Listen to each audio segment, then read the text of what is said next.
আসসালামু আলাইকুম বন্ধুরা। খুবই অল্প বাজেটে যারা কক্সবাজার বেড়াতে যাচ্ছেন তাদের জন্য আমার এই ভিডিওটা খুবই গুরুত্বপূর্ণ।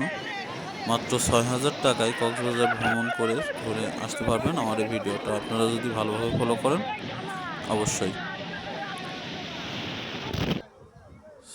কোথায় যাবেন, কোথায় থাকবেন এবং কিভাবে গেলে আপনারা সর্বনিম্ন খরচে আপনারা ঘুরে আসতে পারবেন, ইনশাআল্লাহ এই ভিডিওতে সম্পূর্ণ তথ্য পাবেন। ৬,০০০ টাকার ভিতরে মেকআপ একদম ফুল প্যাকেজ।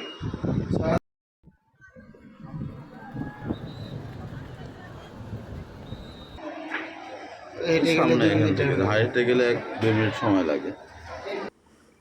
আসসালামু আলাইকুম বন্ধুরা, আমাদের কক্সবাজার যাত্রা এখান থেকে শুরু করলাম। সবার জন্য ওয়েটিংয়ে থাকার পরে চলে এসেছি স্টেশনে। এখান থেকে আমরা টিকিটের ব্যবস্থা করব। টিকিট কার কি আছে, কয়টা কাটা হয়েছে, আরও ২-১টা বাকি আছে, সবগুলো টিকিট নিয়ে পোড়াদহ জংশন থেকে কুষ্টিয়া পোড়াদহ জংশন থেকে আমরা উঠে পড়ব ট্রেনে ঢাকার উদ্দেশ্যে। ঢাকার থেকে তারপরে আবার ট্রেন চেঞ্জ করে আমরা কক্সবাজার ট্রেনে উঠব। এখন 4টা থেকে 5টা বাজছে, এখন আমরা রওনা দেবো এখান থেকে। দেখি রাত কটার সময় আমরা গিয়ে ঢাকা পৌঁছাই। এখানে সবাই স্টেশনে ওয়েটে আছে, টিকিটের ব্যবস্থা চলছে।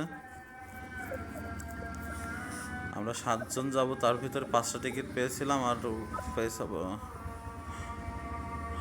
2টা টিকিট বাকি ছিল। অবশেষে ট্রেনে উঠে পড়লাম। 2টা টিকিট ম্যানেজ এখান থেকে আর হলো না, দেখি ঢাকা থেকে হয় কিনা। এখন ট্রেনে উঠে পড়লাম। ট্রেনে উঠে চলতে চলতে চলে এসেছি রাজবাড়ি স্টেশনে। এখানে কিছুক্ষণ ট্রেন দাঁড়াবে।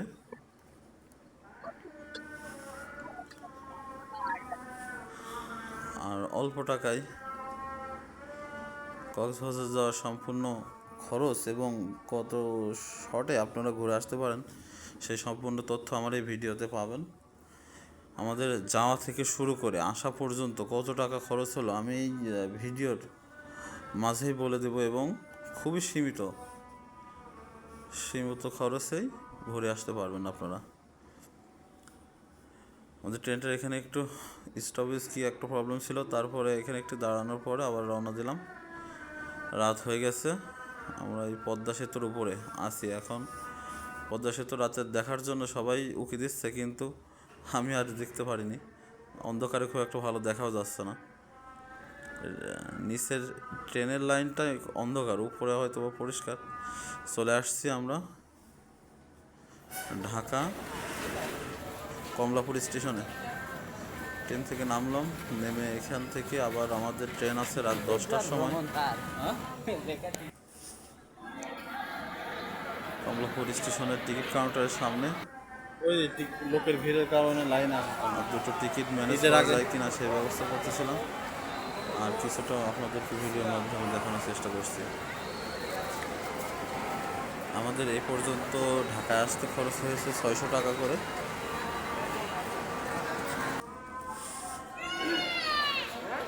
আর ঢাকার থেকে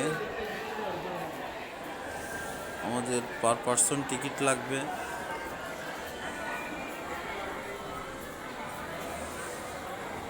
সিটের জন্য 700 টাকা। 700 টাকা লাগবে এখান থেকে কমলাপুর থেকে কক্সবাজার ডাইরেক্ট। যে নতুন ট্রেন সেবাটি চালু হয়েছে সেটার জন্য 700 টাকা পে করলে আমরা চলে যেতে পারবো। আমাদের ট্রেনের সময় হয়ে গেছে 10টার সময়, আমরা সবাই ট্রেনের দিকে যাচ্ছি। এই ট্রেনটা ওয়েটিংয়ে আছে, এটাই আমরা যাব কক্সবাজার, সরাসরি কোনো স্টপেজ নেই। দেখতে পাচ্ছেন ট্রেনের ভিতরে রাত্রে অনেকেই ঘুমাচ্ছে, অনেকেই জেগে আছে। আমি একটু সবাইকে দেখানোর চেষ্টা করছি। আমার 7টা বন্ধু আছে এখানে, আমাদের আবার টিটি ভাই পাশে বসে আছে, আমার বন্ধুর সঙ্গে ফ্রেন্ডের সঙ্গে গল্প করছে। ওই যে একটা ভোট টিকিটের লোক আসবে যে কার জন্য আমাকে ভিডিও করতে তো ভাই। খুবই অল্প বাজেটে যারা কক্সবাজার বেড়াতে চান তাদের জন্য বলছে আমার এই ভিডিওটা অনেক হেল্পফুল হবে। মাত্র 5,000 থেকে 6,000 টাকা খরচে কক্সবাজার সম্পূর্ণ ঘুরে আসার ভিডিও। পাহাড় না কিন্তু সব ছোট ছোট টিলা বুঝলে। চলে এসেছে কক্সবাজারের কাছেই চলছে, আমরা ভোর হয়ে গেছি, সারা রাত জার্নি করলাম, এখন ট্রেনের ভিতরে আছি।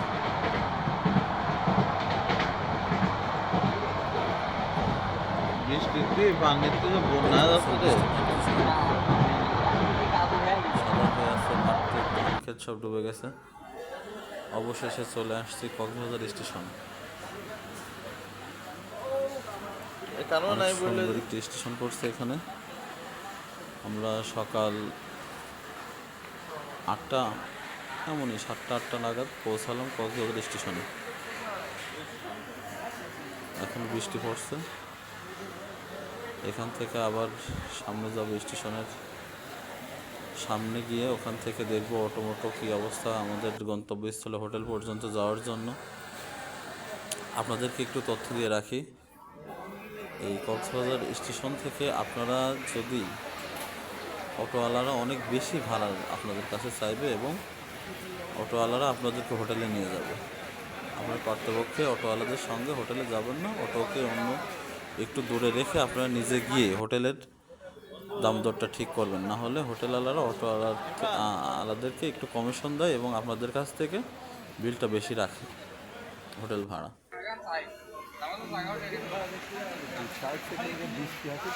এখানে অটোওয়ালারা অনেক, এদের যে সিন্ডিকেটের কারণে দাম, অটোর ভাড়া অনেক বেশি। যদি আপনার একা কিংবা 2-4 জন থাকেন তো আমি মনে করি এখানে স্টেশনের থেকে একটু নেমে গিয়ে হাই রোডের থেকে অটো নিয়ে যে কোনো অটোতে উঠে আপনারা যে কোনো হোটেলে যেতে পারেন। আর সাগরের বিচের থেকে একটু দূরের সাইডে গেলে একটু কম, অনেক কম ভাড়ায় আপনারা হোটেল পাবেন। আর বিচের পাশে নিতে গেলে একদম ওগুলো ভাড়া একটু বেশি, যেমন সুগন্ধা বিচের কাছে এবং লাবণী পয়েন্ট, এসবগুলোর কাছে আপনার যেগুলো একদম একদম কাছে না, একটু দূরে, তবু ওদের এখানকার ভাড়াগুলো একটু বেশি। আমরা গেছিলাম মোটাল রোড এলেন পার্ক হোটেলে। নাকি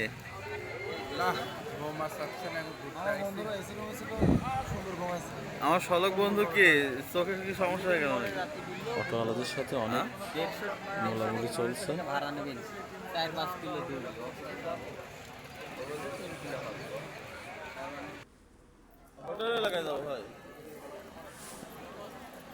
এই যে অটো সিন্ডিকেটের একজন আমাদের সাথে অটোর ভাড়া নিয়ে একটু মোলামুলি করতেছে। তারা 600 টাকা চায় শুধু, এখান থেকে কয় কিলোমিটার, 2-4 কিলোমিটার, মানে 5 কিলোমিটার হবে, 600 টাকা ভাড়া চাই। আমরা অনেক তার কাছ থেকে না নিয়ে অন্য অটোতে আসছি। এসে যে আমাদের হোটেলে সকালের নাস্তা সেরে হোটেলে চলে আসলাম।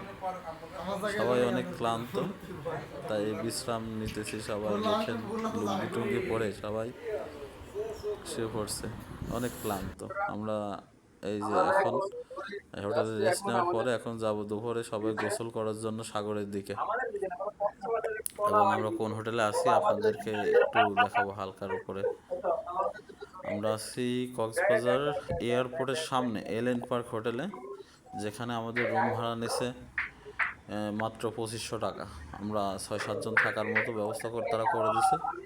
হোটেলটা ভালো, একদম কম বাজেটে থাকার জন্য আপনারা এখানে আসতে পারেন। তাদের সার্ভিস রুমগুলো মোটামুটি ভালো, অ্যাটাচ বাথরুম ছিল, 2টা বেড এবং আরেকটা সাবলিমের 2 জনে থাকার মতো ব্যবস্থা তারা করে দিছে নিচে। আমরা এখন হোটেল থেকে বের হয়ে সরাসরি চলে যাব সমুদ্র সৈকতে।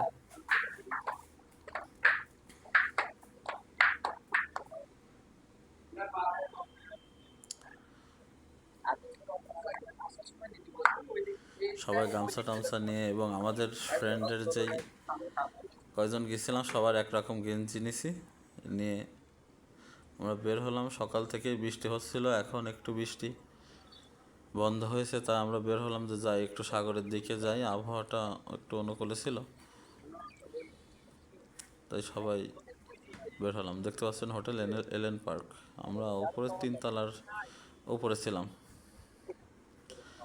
এসিগুলোর ভাড়া একটু বেশি, নন এসিগুলোর ভাড়া একটু কম, 2500 টাকায় আমরা 7 জন ছিলাম। এই হোটেলে আজকে এলেন পার্ক কক্সবাজার, খুবই সুন্দর ব্যবস্থা এবং খুবই অল্প টাকায় থাকার জন্য এখানে থাকা যায়, অনেক এর কম থেকে ভাড়া ভালো এখানে। আমার মনে হয় না যে কোথাও হবে। এখান থেকে অনেক অটোওয়ালাই বলছিল ওখান থেকে সাগরের বিচ অনেক দূরে, কিন্তু আমরা হেঁটে গেছি, মানে 10 মিনিট মতন সময় লাগছে এখান থেকে, হোটেল থেকে, খুব একটা দূরে না। তো অনেক সময় অটোওয়ালারা আপনাদেরকে ঠকিয়ে আমাদের ভাড়াও বেশি নেবে এবং তারা যে হোটেলগুলো ঠিক করা থাকে সেসব হোটেলে নিয়ে যাবে। আপনারা সেসব হোটেলে না গিয়ে আমাদের মতো চলে আসবেন সরাসরি। একটু দূরের সাইডে যদি কোনো পরিচিত থাকে তেমন দেখে ভালোভাবে বুকিং দিয়ে অল্প টাকায় যেগুলো হয় সেগুলো আসবেন, লো বাজেটে বেড়াতে চান। এই যে 10 মিনিট হাঁটার পরে চলে আসছি সমুদ্র সৈকতের একদম সামনে। এটা আমাদের হোটেলের পাশেই একটা বিচ। সমুদ্র সৈকত, প্রচুর এখান পরিমাণে ঢেউ থেকে চলতেছে। লাবণী পয়েন্ট একটু আগাই গেলে ওইদিকে, সামনে আগাই গেলে গোসল গোসল করতেছে, ওইদিকে আগাই গেলে লাবণী পয়েন্ট আমাদের হোটেলের কাছে। এখানে আসলাম, এখান থেকে আমরা যাব ওইদিকে আবার। আর সাগরে আসার কক্সবাজার আসার না আসলে আপনারা বুঝতে পারবেন না যে আসলে এখানে প্রকৃতি কত সুন্দর আর কত মনোরম দৃশ্য, সাগরের যে গর্জন কতই না ভালো লাগে। আপনার ভিডিওতে দেখে অবশ্যই বুঝতে পারবেন না সশরীরে না আসলে।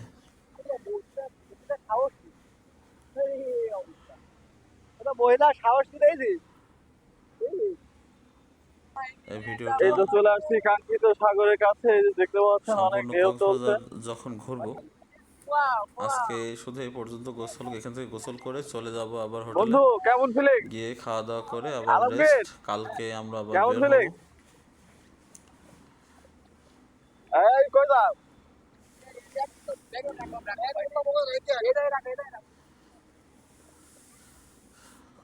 ও শান্তি, কি না শান্তি, সমুদ্রের বাতাস।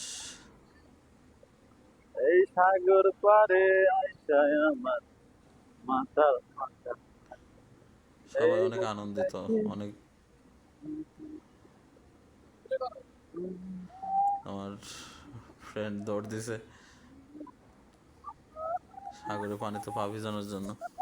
আসলে এখানকার যে মুহূর্তটা আপনি যদি না আসেন, শুধু ভিডিও দেখে আপনি বুঝতে পারবেন না যে কতই না সুন্দর এই জায়গাটা কক্সবাজার।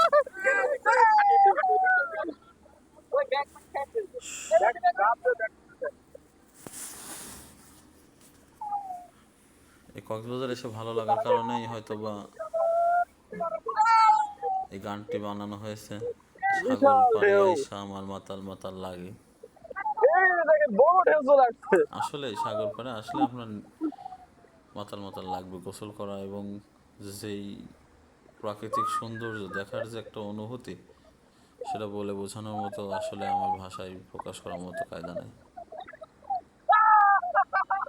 এই এদিকে ছবি উঠে, সব ছবি উঠে এদিকে আয়।